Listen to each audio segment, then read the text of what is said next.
మన ప్రభు అయిన యేసుక్రీస్తు నామంలో జూమ్ లో జాయిన్ అయిన మీ అందరికి కూడా నా హృదయపూర్వకమైన వందనాలు తెలియజేస్తున్నాను. అందరికీ వందనాలు. దేవునికి స్తోత్రం కలుగును గాక. ప్రియమైన దేవుని బిడ్డలారా, మన బైబిల్ స్టడీలో భాగంగా మత్తయి సువార్త 15వ అధ్యాయంలో మనం ఉన్నాము. మత్తయి సువార్త 15వ అధ్యాయాన్ని మనం ధ్యానిస్తాము.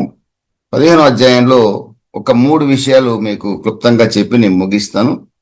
15వ అధ్యాయంని మనం చూసినప్పుడు మొట్టమొదటి 2 వాక్యాలు చదువుకుందాం.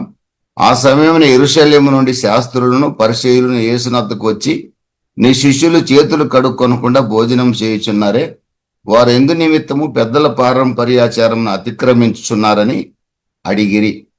అందుకు ఆయన, మీరును పారంపర్యాచారం నిమిత్తమే దేవుని ఆజ్ఞని ఎందుకు అతిక్రమించున్నారు? తల్లిదండ్రుల్ని కనపరచమనియు తండ్రినైన తల్లినైనా దూషించువాడు తప్పక మరణం పొందవలనని దేవుడు సెలవిచ్చెను. మీరైతే ఒకడు తన తండ్రినైనను తల్లినైనా చూసి, నా వల్ల నీకేది ప్రయోజనమగునో అది దేవార్పితమని చెప్పిన ఎడల అతడు తన తండ్రినైనను తల్లినైనను ఘనపరచనక్కర్లేదని చెప్పుచున్నారు. మీరు మీ పారంపర్యాచారముల నిమిత్తమై దేవుని వాక్యమును నిరర్థకము చేయుచున్నారు, వేషధారులారా అంటూ ప్రభు ఈ చోట వారికి సమాధానం ఇచ్చినట్లుగా మనం చూడగలం. ప్రియమైన దేవుని బిడ్డలరా, ఇక్కడ ఒక ప్రాముఖ్యమైన విషయాన్ని ప్రభు బయలుపరుస్తూ ఉన్నాడు. యెరూషలేము నుండి ప్రభు గలిలయ ప్రాంతంలో ఉన్నప్పుడు 60 మైళ్ళు ప్రయాణం చేసి ప్రభు అయిన యేసుక్రీస్తు యొక్క పరిచర్య, ముఖ్యంగా కపెర్నహూము, కొరజీను, బెత్సైదా, ఈ 3 పట్టణాలకి పరిమితం చేసుకున్నాడు ప్రభు అయిన యేసుక్రీస్తు యొక్క పరిచర్య. కపెర్నహూము అనేది ఆయన హెడ్ క్వార్టర్స్ గా పెట్టుకొని ఇంచుమించుగా 2.5 మైల్స్ రేడియస్ లోనే ఆయన పరిచర్య చేశాడు, ఎక్కువ భాగం పరిచర్య చేశాడు. యెరూషలేము నుండి 60 మైళ్ళు ప్రయాణం చేసి పని కట్టుకొని వచ్చి ప్రభువుని ఏమడుగుతున్నారంటే, శాస్త్రులు, పరిసయ్యులు, కొంతమంది యూదులు, వీరందరూ కలిసి ఆయన వచ్చి అడిగిన ప్రశ్న ఏంటంటే, నీ శిష్యులు చేతులు కడుక్కొనకుండా భోజనం చేస్తున్నారేంటి? వారెందు నిమిత్తము పెద్దల పారంపర్యాచారాన్ని అతిక్రమిస్తున్నారు అని అడిగాడు. ప్రియమైన దేవుని బిడ్డలరా, యూదుల యొక్క ధర్మశాస్త్ర ఆచారాల ప్రకారంగా చేతులు కడుక్కోవటం అనేది, వాషింగ్ అనేది చాలా ప్రాముఖ్యమైన విషయం. వాళ్ళ యొక్క మిషనా అనే గ్రంథంలో, అంటే ఆ కామెంటరీలో వాళ్ళు రాసింది, ఆ హ్యాండ్స్ వాష్ చేసుకోవడానికి చాలా రూల్స్ ఉన్నాయి. మనకు బాగా తెలుసు, అప్పుడప్పుడు మనం వేరే వాళ్ళని కూడా చూస్తుంటాం, ఆ చేతులు కడుక్కోవడం ఇవన్నీ కూడా చూస్తుంటాం. ఇంచుమించుగా 18 రూల్స్ వాళ్ళు ఫ్రేమ్ చేశారట మిష్నా అనే ఆ కామెంటరీలో, జూవిష్ ఆ కామెంటరీలో.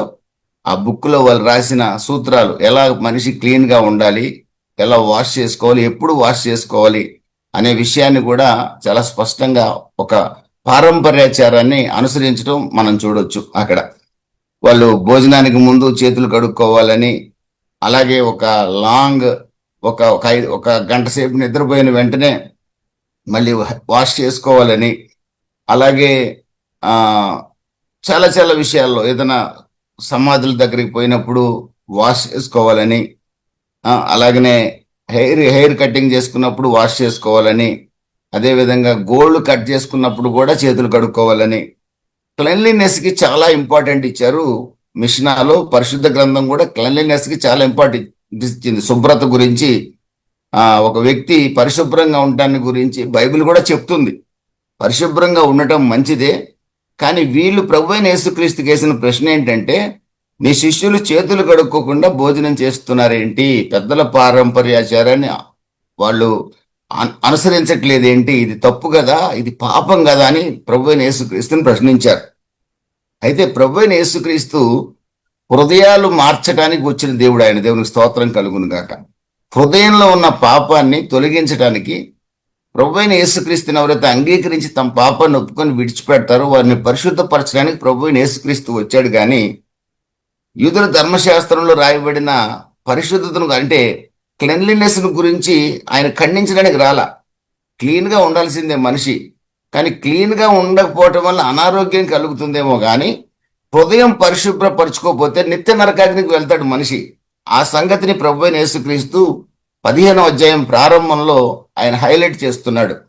హృదయం చాలా ఇంపార్టెంట్ అయ్యా.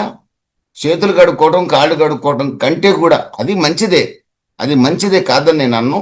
హృదయంలో ఉన్న పాపాన్ని కడుక్కోవడం చాలా ప్రాముఖ్యము అని వారికి తెలియజేయటం కొరకు ఆయన వారిని ఒక ప్రశ్న వేస్తున్నాడు. తల్లిదండ్రుల్ని సన్మానించండి, అప్పుడు మీరు దీర్ఘాయుష్మంతులు అవుతారు. తల్లిదండ్రులను దూషించువాడు శిక్షకు లోను కావాలని పరిశుద్ధ గ్రంథం తెలియజేస్తుంది కదా. నిర్గమకాండం 20వ అధ్యాయములో 10 ఆజ్ఞల్లో 5వ ఆజ్ఞ ఇది. ఒకసారి నిర్గమకాండం 20వ అధ్యాయంలో కనుక మనం చూసినట్లయితే 5వ ఆజ్ఞని మనం గమనించినట్లయితే, ప్రియమైన దేవుని బిడ్డల 20వ అధ్యాయంలో అక్కడ రాయబడిన మాట, నీ దేవుడైన యెహోవా నీకు అనుగ్రహించే దేశంలో నీవు దీర్ఘాయుష్మంతుడు అగినట్లు నీ తండ్రిని తల్లిని సన్మానించుము.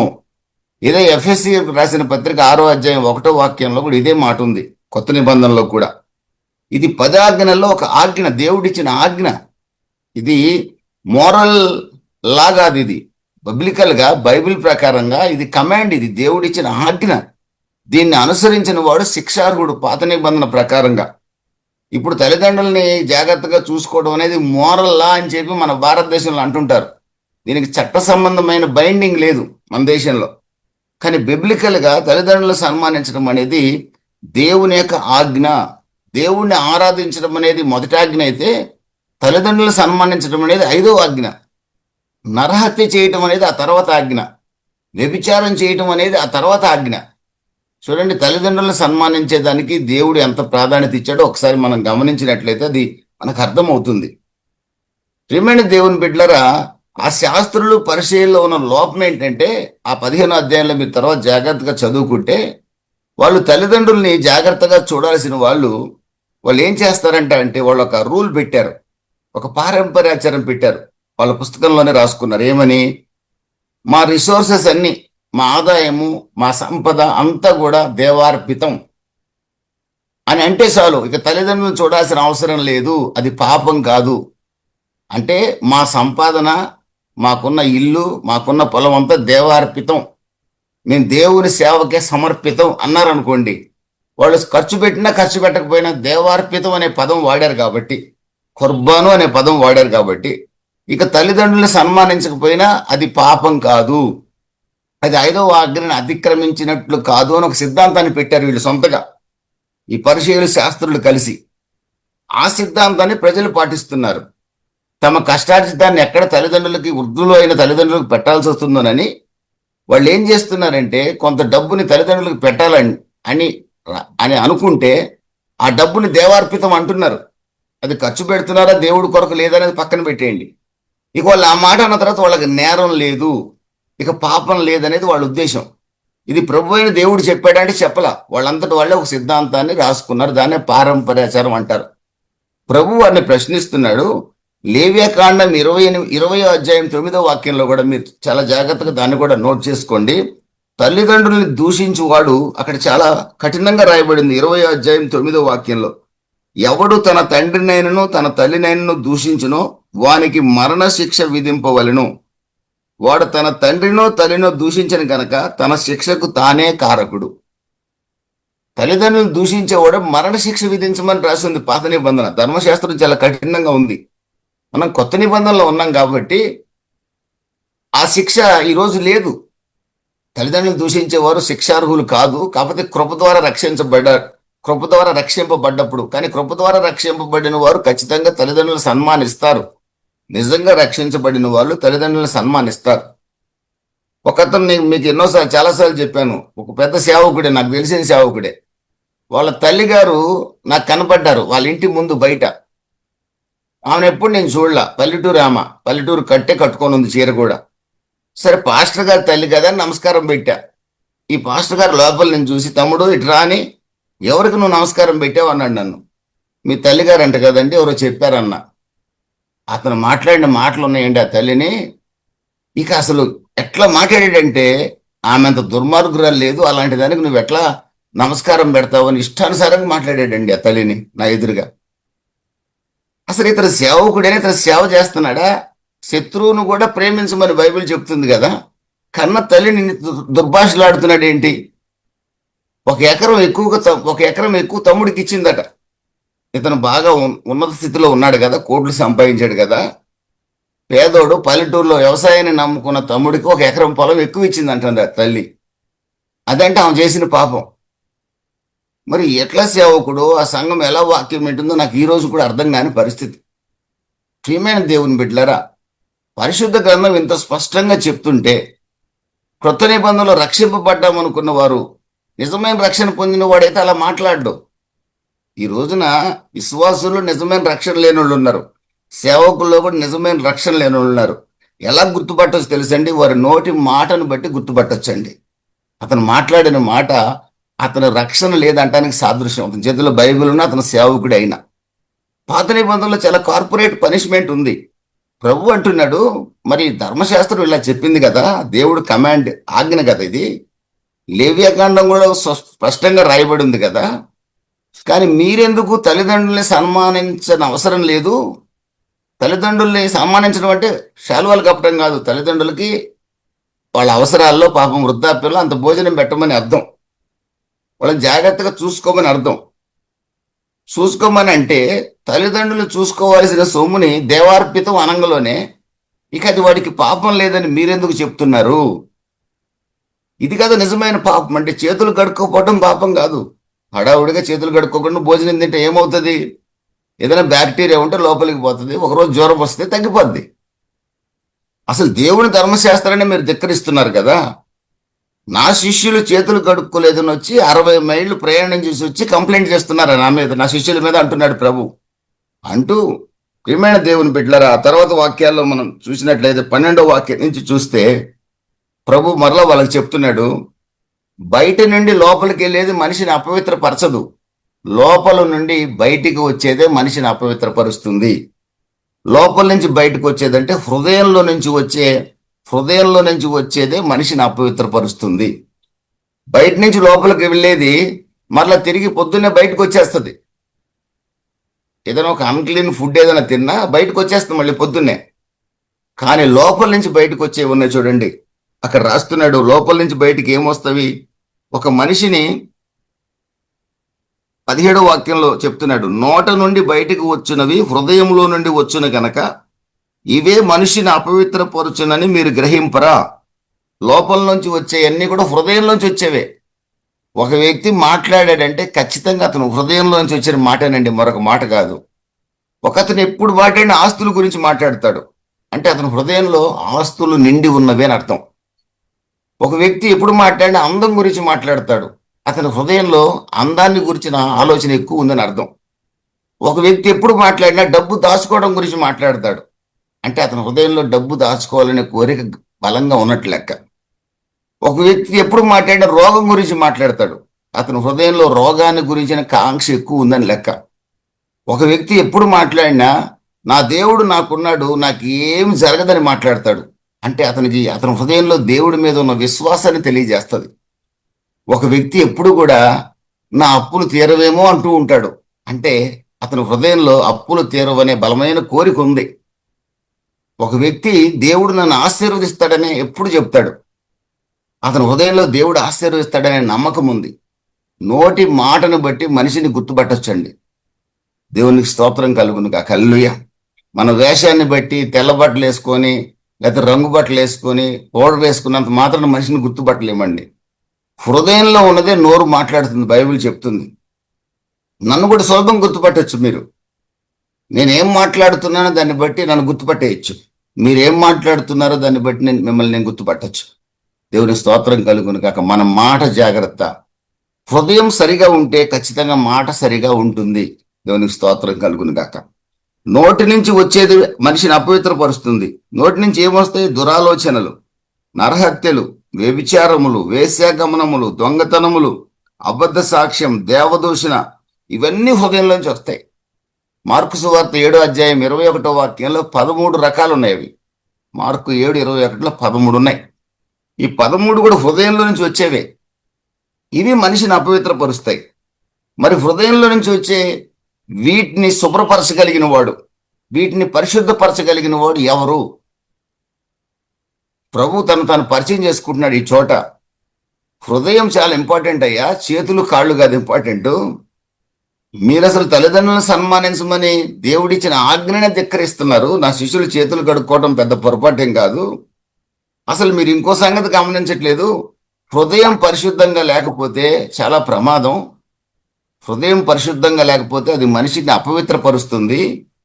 చేతులు కడుక్కోవటం వల్ల అపవిత్రపరచబడరు మనుషులు. హృదయాన్ని పరిశుద్ధపరచుకోకపోతే మీరు అపవిత్రులు అవుతారు. అపవిత్రుల యొక్క అంతిమ స్థానం నిత్యాగ్నిగుండం. కాబట్టి 60 మైళ్ళ నుంచి వచ్చారు. ఒక మాట చెబుతాను వినండి. లోపల నుంచి బయటకు వచ్చేవే మనిషిని అపవిత్రపరుస్తాయి. ముందు వాటిని పరిశుద్ధపరచుకోండి అని ప్రభు ఆ చోట సెలవిచ్చినట్లుగా మనం చూడగలం. ఆయన వాళ్ళని వేషధారులారా అని సంబోధించినట్లుగా కూడా చూడగలం. వేషధారులు ఎలా ఉంటారంటే వింటారు గాని గ్రహించరు, చూస్తారు గాని ఆ ప్రకారంగా చేయడానికి ఇష్టపడరు.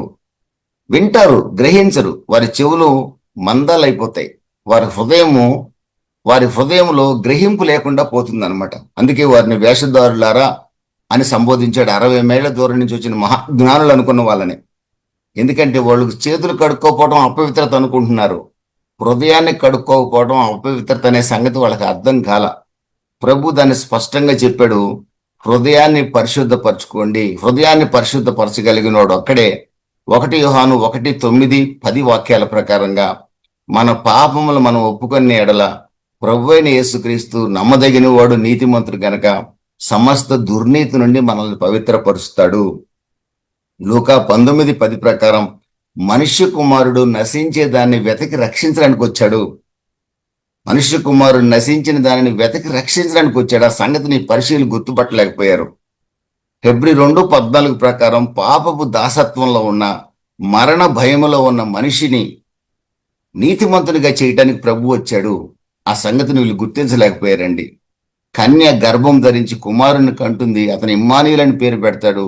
ఆ ఇమ్మానుయేలు ప్రభు అయిన యేసుక్రీస్తుని గుర్తించలేకపోయారు. అందుకే ఆయన్ని ప్రశ్నలతో శోధిస్తున్నారు. భారాన్ని తొలగించగలిగిన వాడిని నేనని ఆయన కేక వేస్తే ఆ కేకను వాళ్ళు అంగీకరించలేకపోయారు. ఎవరో ఇంకా మెస్సయ్య వస్తాడని వాళ్ళు ఎదురు చూస్తూ ప్రభువునే శోధించడానికి ప్రయత్నం చేశారండి. ప్రియమైన దేవుని బిడ్డలారా, వారు గుర్తించలేకపోయారు. దేవుడు లోకాన్ని ఎంతో ప్రేమించి తన ప్రియకుమారుడైన యేసుక్రీస్తుని మన కొరకు పంపించాడన్న సంగతి గుర్తించలేకపోయారు. ఈ రోజున మనం గుర్తిస్తున్నామా? 2 కొరింథీ 5:21 మనల్ని నీతి కోసం ప్రభు పాప ముద్దగా మారాడు. ఆ ప్రభు అయిన యేసుక్రీస్తుని ఈ రోజున మీరు నేను గుర్తించి ఉంటే మన హృదయం పరిశుద్ధపరచబడినట్లే.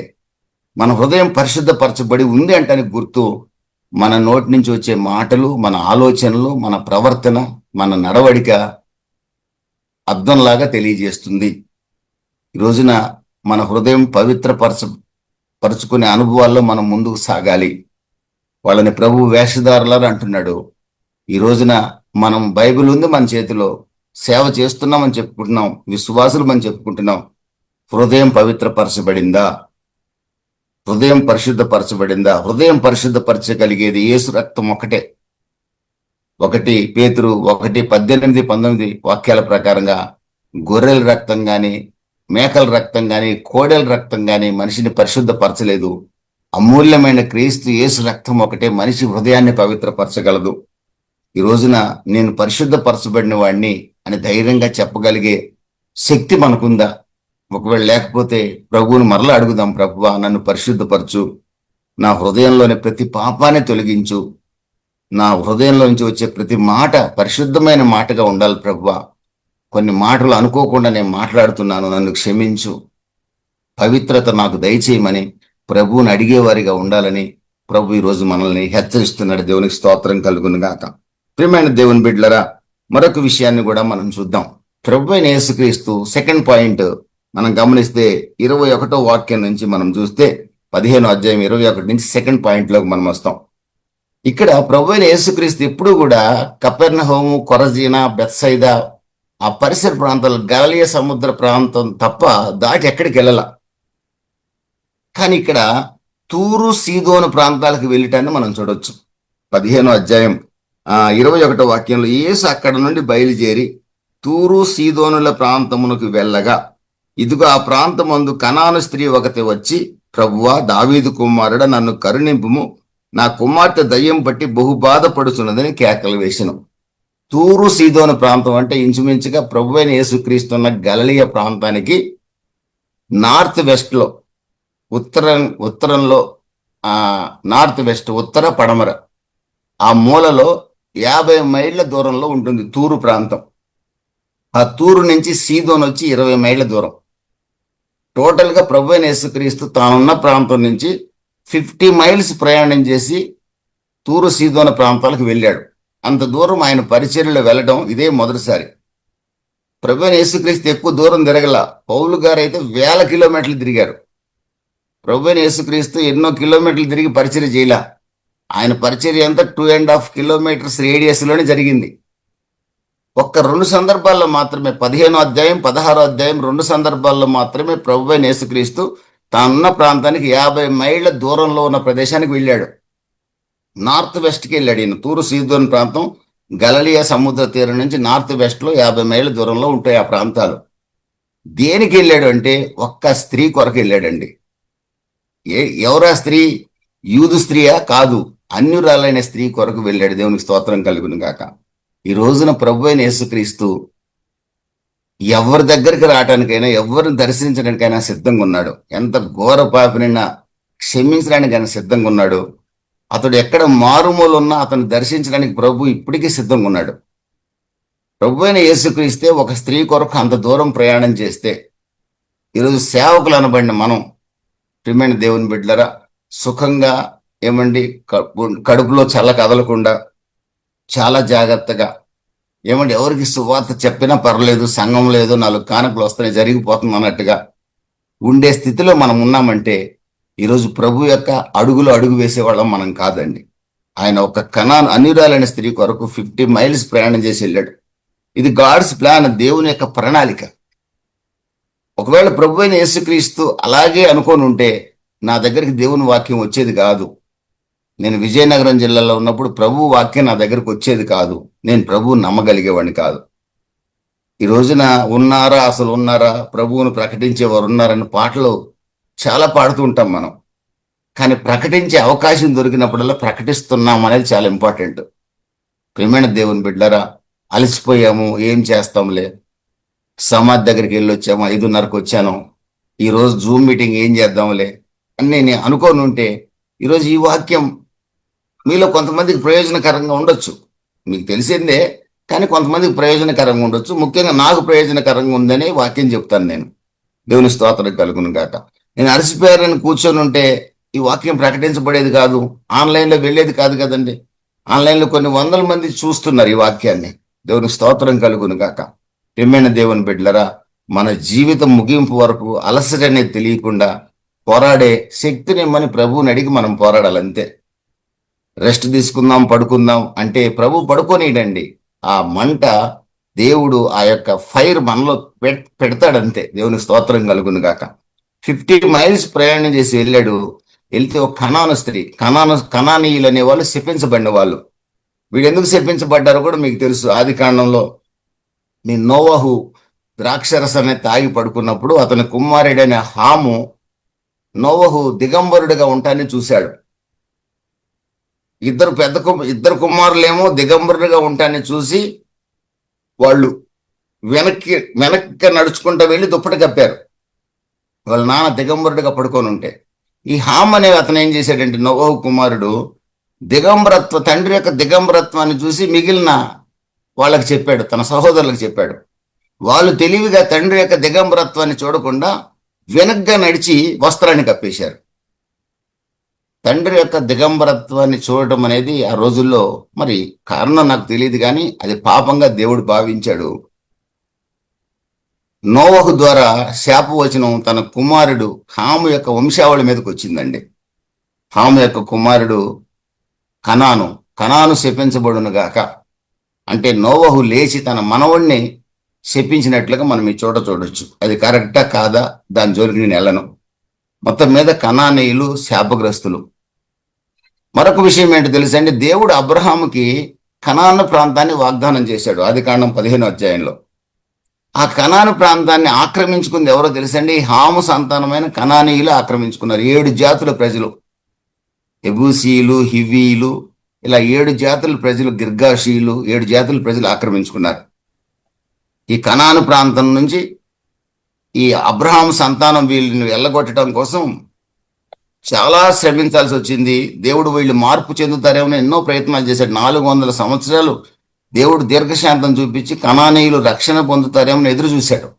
రక్షణ పొందనందువల్ల ఇశ్రాయేలీయుల ఆ ప్రాంతంలో ఆయన స్థిరపరిచినట్లుగా మనం చూడవచ్చు. కనానీయులు అంటే శాపగ్రస్తులు అనే విషయాన్ని గుర్తుపెట్టుకోండి. మిగతా స్టోరీ అంతా మనకు అనవసరం.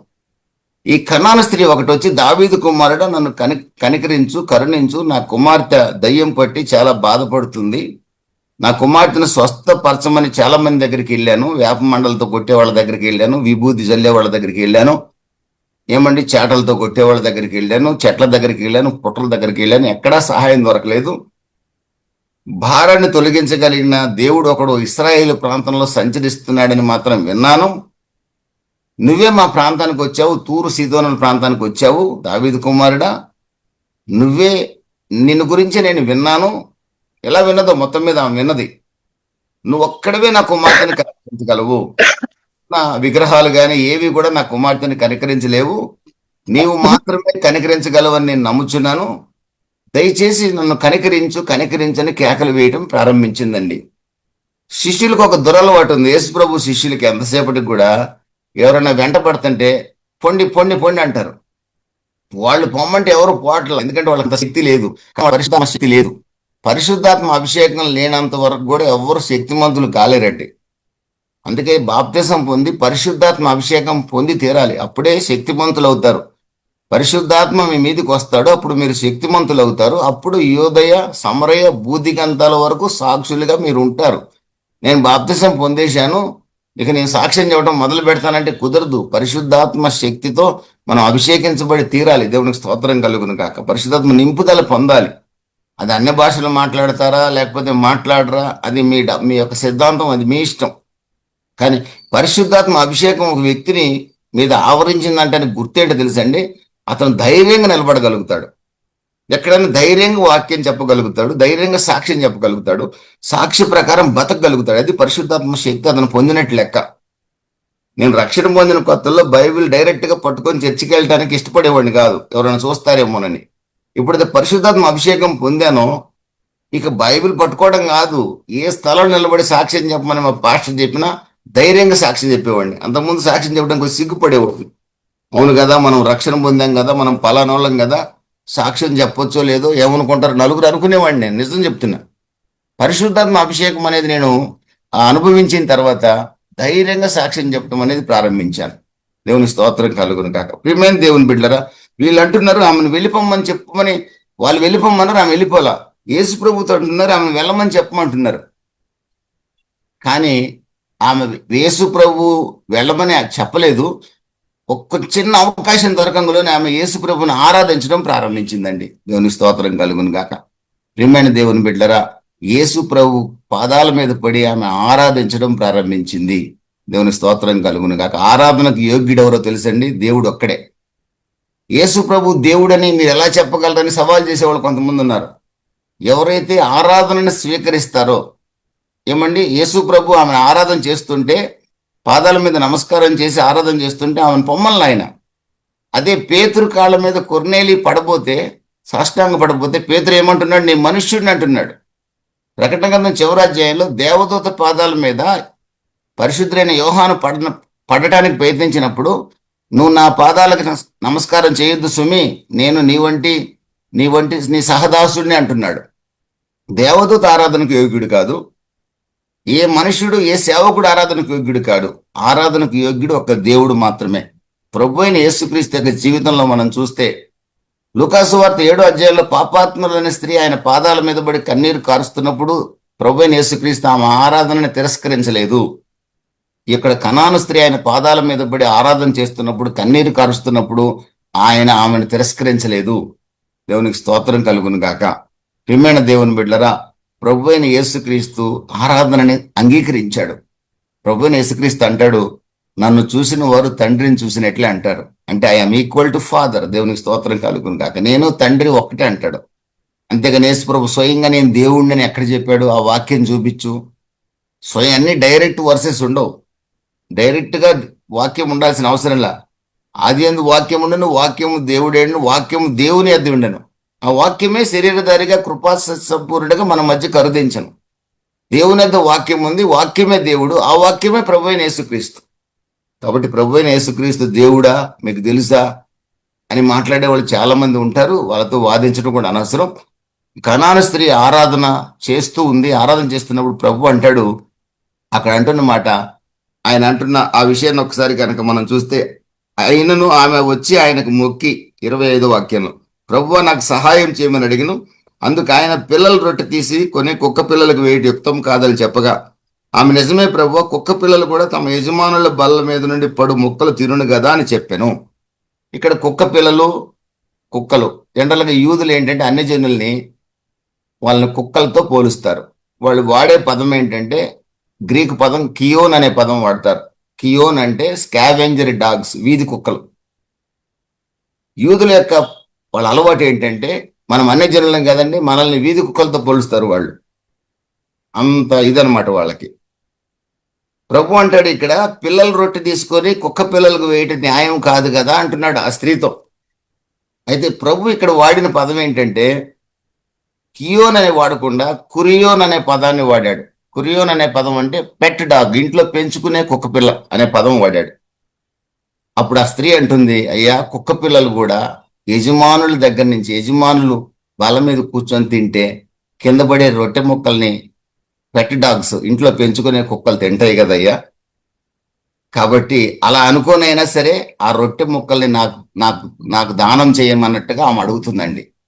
ఈ చోట ప్రభు ఆమెకు పెట్టిన పరీక్ష ఏంటంటే, ఆమె విశ్వాసాన్ని టెస్ట్ చేశాడు.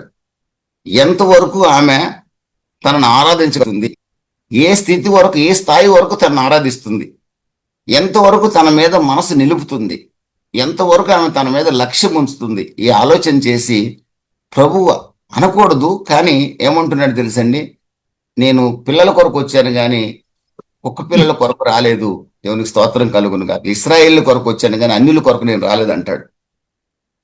కానీ ఆమె అంటుంది, కుక్క పిల్లలు కూడా యజమానుల బల్ల మీద పడే ముక్కలు తింటాయి కదయ్యా, నన్ను కుక్క అంటే ఆమె అవగాహన ఏంటంటే, నన్ను కుక్క పిల్లగా భావించైనా సరే ఆ రొట్టె ముక్కలు సహాయం చేయి.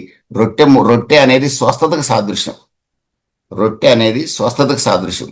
ఆ స్వస్థత నాకు ఇవ్వమని అడిగింది, నా కుమార్తెకి ఇవ్వమని అడిగింది. అప్పుడు ప్రభు ఆమె విశ్వాసాన్ని చూసి అంటున్నాడు, అమ్మ నీ విశ్వాసం గొప్పది, నీవు కోరినట్టే అవునుగాక అని చెప్పగా ఆ గడియలోనే ఆమె కుమార్తె స్వస్థత పొందింది. పరిశుద్ధ గ్రంథంలో ప్రభు అయిన యేసుక్రీస్తు ఇద్దరిని మాత్రమే నీ విశ్వాసము గొప్పది అని అన్నాడు. ఆ ఇద్దరు కూడా మత్తయి సువార్తలోనే కనపడతారు మనకి. మత్తయి సువార్త 8వ అధ్యాయంలో శతాధిపతిని ప్రభు అయిన యేసుక్రీస్తు అంటాడు. శతాధిపతి అంటాడు, నువ్వు రానవసరం నా ఇంటికి, నేను అయోగ్యుణ్ణి, నువ్వు అడుగు పెట్టే అంత యోగ్యుడిని కాదు నేను, మాట పంపించు, నా దాసుడు స్వస్థపరచబడతాడు, నీ నోటి నుంచి మాట అలా విడుదల చెయ్యి. ఇది మన సేవకులు అంటుంటారు కదా, heal in the name of Jesus అని. ఆయన నువ్వు మాట పంపించు, నీ దాసుడు స్వస్థపడును గాక అని మాట పంపించు. ఆ మాట గాలిలో అలా అలా వెళ్ళి నా దాసుని స్వస్థపరుస్తుంది. ఎంత పరిపూర్ణమైన నమ్మకం అంటే శతాధిపతికి, అన్యుడికి. ఈ రోజున యేసుక్రీస్తు నమ్ముకొని ఎన్ని సంవత్సరాలైనా మనకు కూడా అంత పరిపూర్ణమైన నమ్మకం ప్రభువు మీద లేదు. ఆయన ఏమైనా చేయగలడని నమ్మకం మనకు ఉందా అని ప్రశ్నిస్తే ఇంకా అంత నమ్మకం మనకు లేనట్టే లెక్క. ఆయన ఉన్నాడు, ఆయన ఫలం దయచేస్తాడు. శతాధిపతికి నీ మాట సెలవిస్తే అద్భుతం జరుగుతుంది అన్నాడండి. అప్పుడు ప్రభు అంటాడు, నీ విశ్వాసం గొప్పది అన్నాడు అతనితో. ఇక్కడ ఏమంటుంది, కుక్క పిల్లలు కూడా యజమానుడు బలమించి పడే రొట్టె ముక్కలు తింటాయి కదయ్యా, అలా అనుకోనైనా సరే ఆ స్వస్థత అనే రొట్టెను నాకు దయచేయమని అడిగింది. ఆమెకి ఆయన మీద ఉన్న, ఆమె ఐస్ ఆయన మీద ఫిక్స్ అయిన ఆయన గమనించాడు.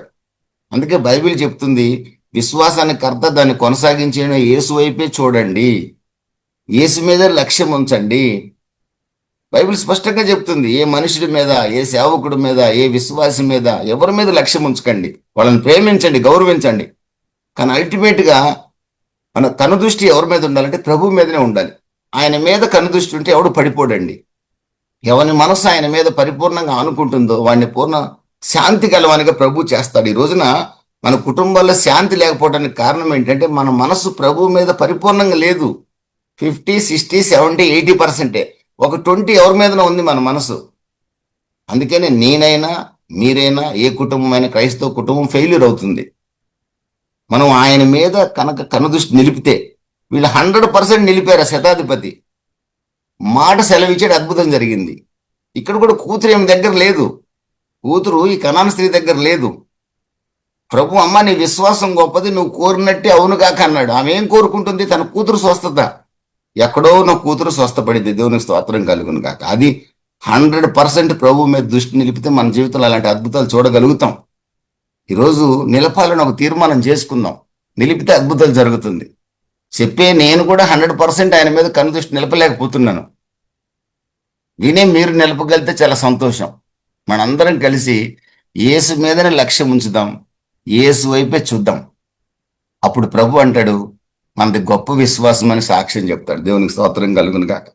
ప్రియమైన దేవుని బిడ్డలరా, ఈ చోట మనం గమనించాల్సింది, ఒక్క అన్యురాలైన స్త్రీ కొరకు ప్రభు అయిన యేసుక్రీస్తు 50 మైళ్ళు తన పరిధిని దాటి ప్రయాణించి ఆమె జీవితంలో కార్యం చేయటానికి వెళ్ళాడు. కార్యం జరిగింది.